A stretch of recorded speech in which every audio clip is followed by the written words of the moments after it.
that's fancy. All right, welcome to Stay Camp Live. This morning we are here with Darion. Hey, Darion, how are you? Doing well. How are you guys? Doing great, doing great. So our time here today, we're gonna be kind of having a discussion about all things camp and things that you were a part of while you were at camp. So first, just go ahead and tell us, um, you know, how long you been working at camp? When did you start working at camp? 2011. 2011. How many different jobs do you think you've held while you were at camp? Everything but camp director. um, when you think about camp, what was what was like a fond memory that you had of being a part of our program?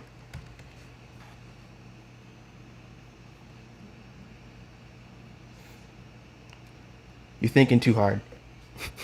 I know there's so many memories that could count. Yeah. Well, what's like if you think about it right now, what's something that popped up like the first thing that popped in your head when that question came up as of right now today?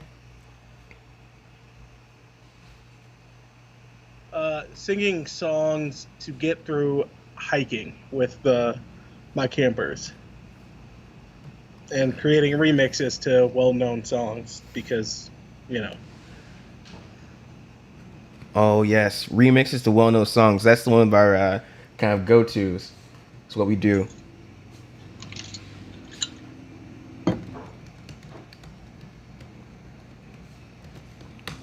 For I guess at just a minute ago, like we were trying to make sure that everyone can maybe make a comment or ask a question, but it looks like that feature was disabled just a few minutes ago. But I think I have just enabled it. So if you're watching and you can't make a comment, um, feel free to refresh your page, and you should be able to make comments now.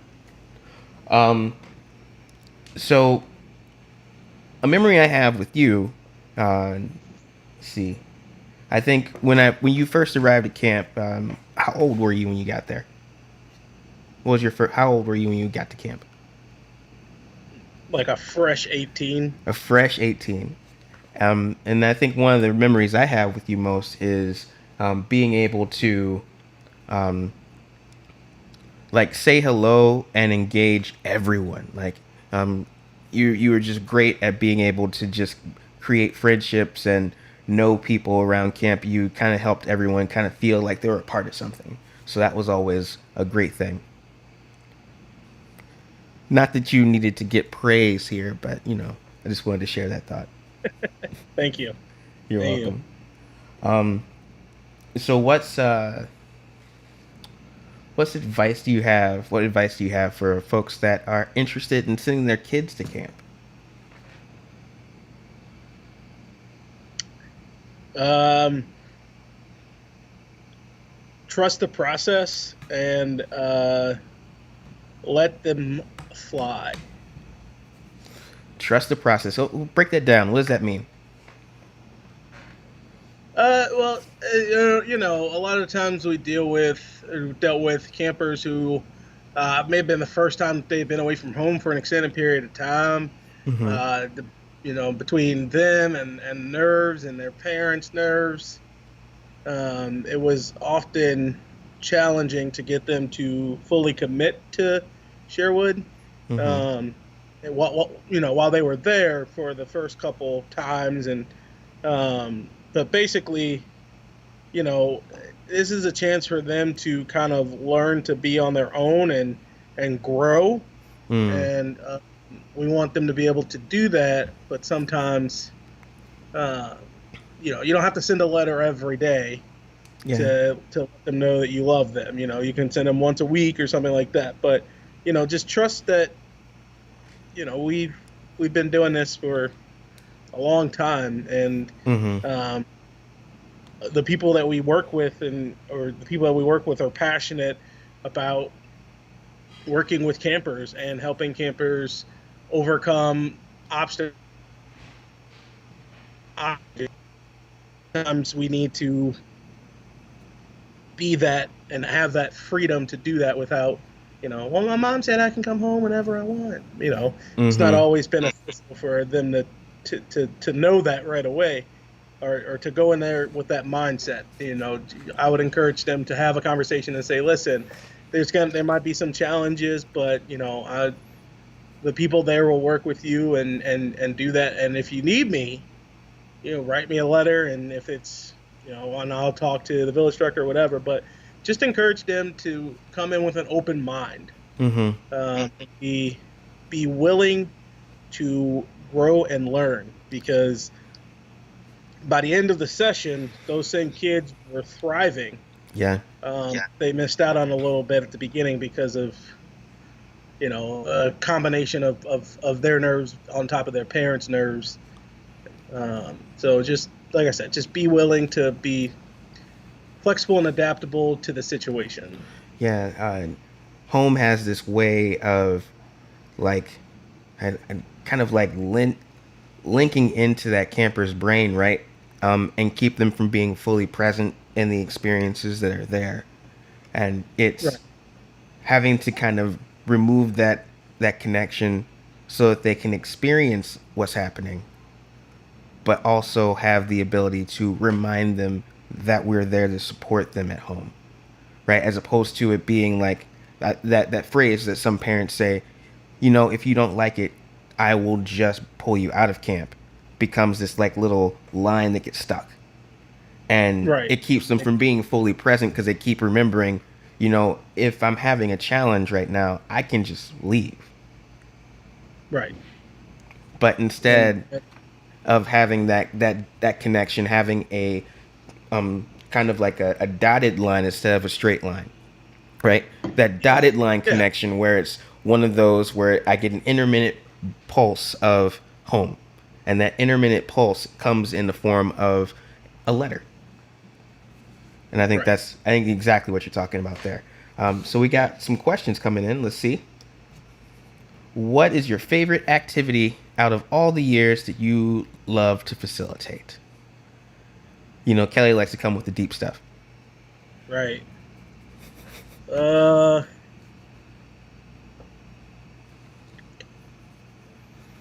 I would say team building. Mm. Uh, and realistically, from day one, that's what we did. We built a team, a unit, a family. Mm-hmm. But to see somebody struggle to struggle from moving from individual thinking to group thinking, Mm-hmm. uh, is was really all it was. Like, it was amazing every time it happened. Um, and it never got old to see a group accomplish the task, no matter how many times you did the same thing. Mm-hmm.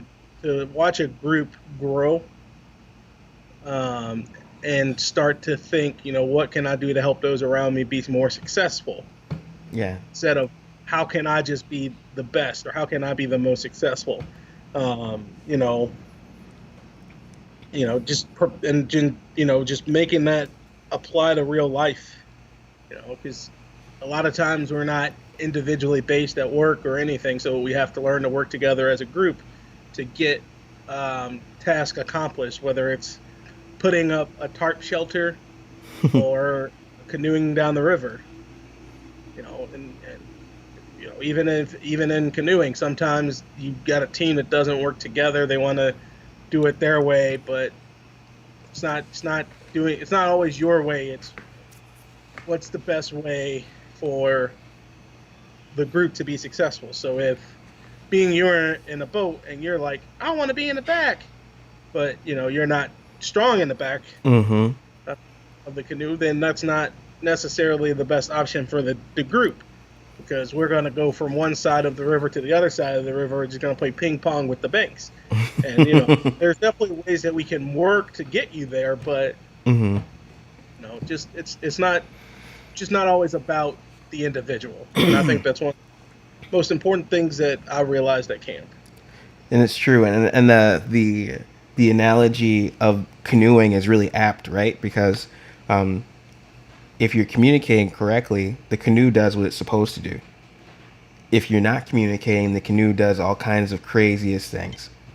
So Right. I think that's a great tool and a great recognition as a staff member that I can tell that that canoe is doing well, that those kids are communicating well with each other. It's not one Right. person taking the lead. It's not one person just not doing anything. It Everybody in that canoe has to be actively involved in that process. Maybe not the person sitting in the middle, but at least they're not like jostling all over the place, making the canoe lose balance. Cool. That was a great one. How has Sherwood impacted you? Let's try and just find one answer, right? I think it just taught me that it's okay not to be perfect, Mm, and that as long as you're working towards being better at something, that is more than okay. hmm. I could never beat Cedric at basketball, I don't think but anybody that can. they try, right? Hmm. Or I could never beat you at soccer, or any number of the friends that I've made over my tenure at Sherwood Forest. Like there was always something that I wasn't the best at, but that's not a bad thing. It's not Hmm. bad as if you don't stop trying to be better.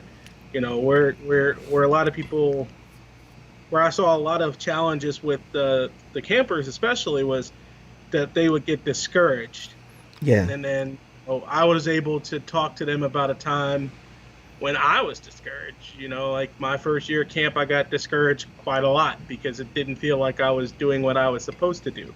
Hmm. But, there's nothing like that affirmation that you get when, the camp director, the executive director, or any other member of camp is like, no, bro, you're doing fine, Hmm. right?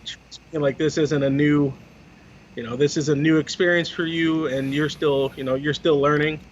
And I mean, yeah, by the time I finished my last summer, I was pretty good at my job, but I still learned something every day. Yeah. I still learned how to change the way I interacted with campers because I would still talk like they were in second grade, but Hmm. now they're in seventh grade. So like, just being able to, like I said, adapt to the situation and make the best decision, because the person that you knew the last summer doesn't always come back in the future, Yeah. right? Because that year has changed them. So Hmm. you have to change the mindset as well. You have Absolutely. to adapt that person and what that person needs. And I think that's a really great moment too, is like recognizing that um, as part of working in youth development, we have to work along the stages of of, of what youth development is, right? So um, when you get to that point where your campers are starting to be able to make that choice and think kind of past pre-operational stage where they're making decisions that are based upon their feelings and values instead of someone else's feelings and values, or when they approach that first time where we are asking them to think about something abstract, an abstract thought that isn't concrete, and whether they figure out how to make that choice around those two things. That's really cool. So how is the camp? And then you got me along the right along the lines of what we were asking, but what career are you getting ready to go into now? And I want to know if camp has had any impact in where you're going.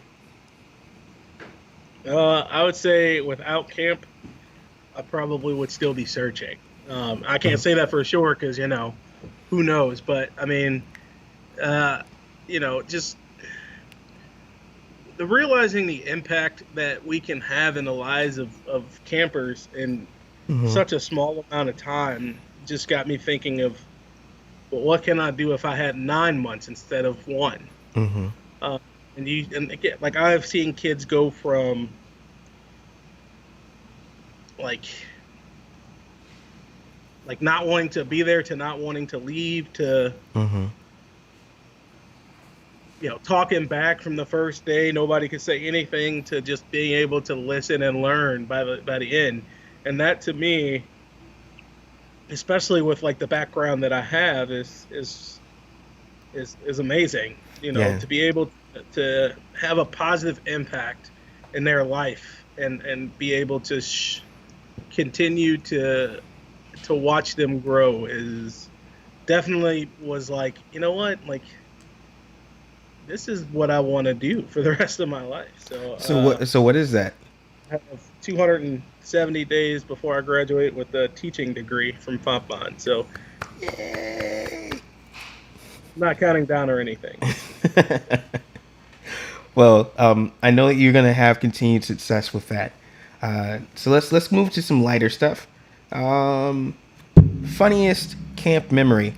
Oh God. Funniest camp memory. Um, and for my personal sake, none of them can include me.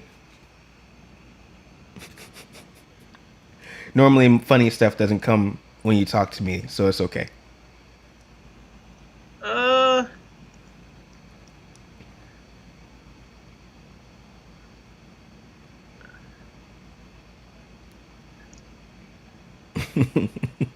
I would have to say like just like the battles me and Jeff would have at campfires with your mama don't wear no socks. Uh, and I mean, I got schooled like every time, but it was so fun. And then the kids really got into it, and it was just like, ooh. And I mean, me and Jeff always have fun, and we're always respectful. But I think for me, like, love a good campfire. Um, and action auction was always a hoot for the Hmm. most part, unless the kids went a little extreme. But for the most part, yeah, I would say campfires and action auction would be my funniest memories. And then favorite camp meal, because Cedric is all about the meals down there. Bro, breakfast coffee cake, always coffee cake. Coffee cake. I don't know what they put in that coffee cake, but I could eat it for days. So Uh, what Go ahead. was what is this about this outdoor ed dodgeball game incident? What's that? We're not talking about it. It was one of the most athletic moments of my tenure at Sherwood Forest. I had a nice vertical, but it didn't end so well for me. Oh man, you split your pants again. I didn't split my pants. No, I did not do that. I did land in some dirt after hitting other objects, but we're gonna leave it at that. Oh man, I've been crossed over many a time down at the basketball court, not by Cedric, but by his little brothers. Yeah, it was bowling pin dodgeball is what Cedric's talking about, but Mm, it was a great time. Oh, and then hot dogs for lunch. I loved hot dog day. yeah, hot dog day was a good day. Um, Dinner, the meatloaf was always delicious. Mac and cheese. I was always down with the chicken. Yeah, What? yeah. You haven't had Darnell's baked fried chicken? It's delicious. Probably not, but I just never. No meatloaf. I don't know, man. Meatloaf, mashed potatoes, and gravy. Oh, Mm. could not go wrong. We had shepherd's pie a couple years. That was delicious. You got me over here just hungry now. Well, Darion, we really appreciate you coming down and hanging out with us for a little bit. And you're always a part of camp. So thank you for everything that you've done for our kids, and everything that you continue to do for our community. I know for a fact that there are several families that have basically adopted you as their own, um, through this process because of your connection that you've had with their kids. And that's really awesome to see. Your connection just kind of expands outside of our community and into the things you do. Yeah, and it's been a lovely time. It's been one of the most impactful things I've ever done, I would say, Hmm. and more so on me than I would say on the campers. I can't judge the campers, but I know that Hmm. Without Sheriff Forrest, I would not be the man that I am today. So uh, I'm forever grateful for all that I've learned and all that I was able to do and contribute at Hmm. Sherwood Forest, and all that I can continue to do to help you guys Yeah. Well, I know you helped us this summer by definitely donating your time to deliver some stay camp boxes, and I know that our families are very appreciative of that. So, thank you for your help this summer. No problem at all. I'm glad to help. Like I said, hey, make sure you drink lots of water. All That's right. one thing you got to think with. Yeah. You watch it in St. Louis. It's hot. It Drink is some hot. water. It is hot. All right, Darion. Take care. Hey, Remember, before doing any activity, make sure you have permission from an adult to participate and ask them for help if you need it. Also, please check your surroundings and make sure you're in an appropriate location for the activity. Think about the objects and the people around you. Please make sure messy activities are completed outside, in a kitchen, or in another craft area. Most importantly, have fun. Please contact us if you have any questions. Email us at programs@sherwoodforeststl.org or 314-644-3322.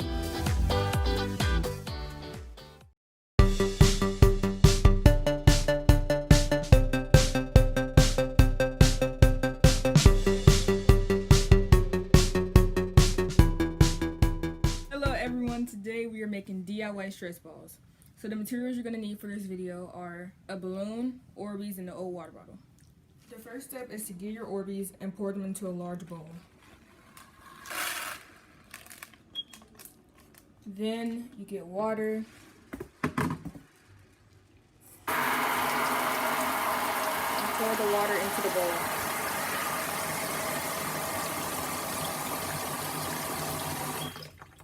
So now we're going to let that sit overnight, and the Orbeez will expand and absorb all the water, and they will get bigger. So we'll wait overnight. It's the next day. As you guys can see, the Orbeez have grown to their full size.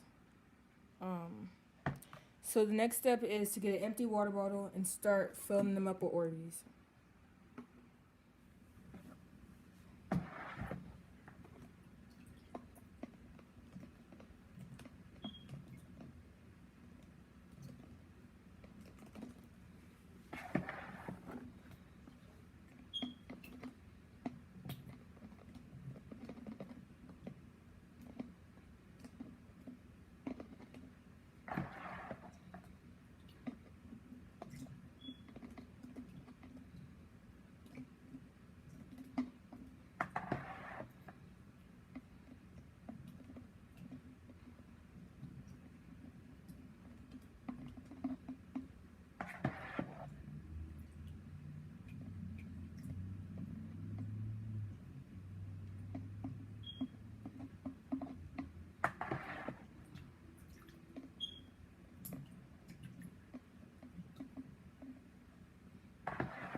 I filled up my water bottle with all the Orbeez, so now the next step is to blow up the balloon.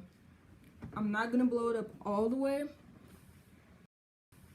but you just want to make sure that the Orbeez have space so that when you put the balloon on top, the Orbeez can easily go into the balloon.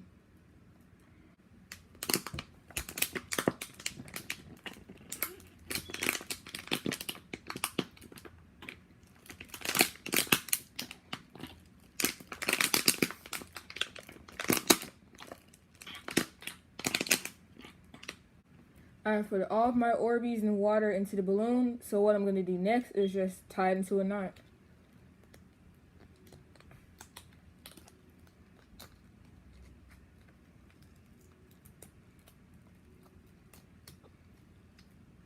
And this is a stress ball. Hope you guys enjoyed the video and have a great summer.